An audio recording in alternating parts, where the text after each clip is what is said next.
Hvad hedder du? Billy Joe, what up? Hvad laver du i din fritid?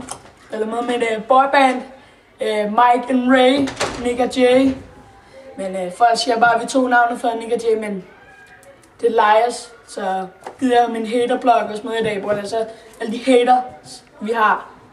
Jeg er ikke særlig mange fans, vi har mest haters, sådan noget, men det er lige meget. Hvad er dit forhold til dine haters? Jeg synes, det er sprødt nok at have nogle haters, på grund af, at du får bare nogle sick mail ting. Jeg ved ikke lige helt, hvad det hedder, men jeg ved bare, at det lyder sejt. Så i hvert fald, jeg ved bare, at det er sådan, men de viser bare ens respekt overfor, at man også får noget kritik, når vi får så meget støtte for sådan, vores forældre og sådan noget, ikke? Sådan, jeg har også sådan, jeg har ikke nogen forældre, men de vil ikke rigtig se mig mere, men min hund, den er virkelig sød.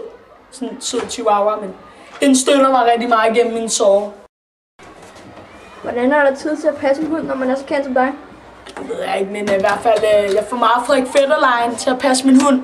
Så min homeboy Fetterlein, ikke? Så ellers spørger jeg bare min nabo Gita. Gita Nørby, hvis I kender hende. Yeah, bitch. Ja, jeg kommer tilbage senere, lige 2 minutter, ikke? Okay.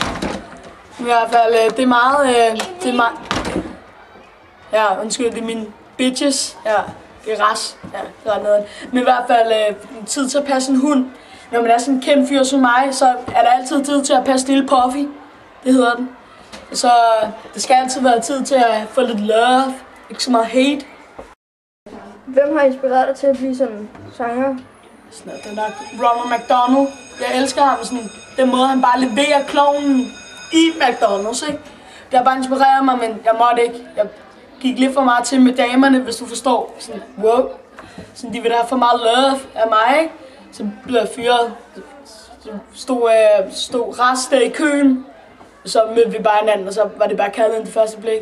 Det er virkelig en happy meal. Kan godt. En god happy meal.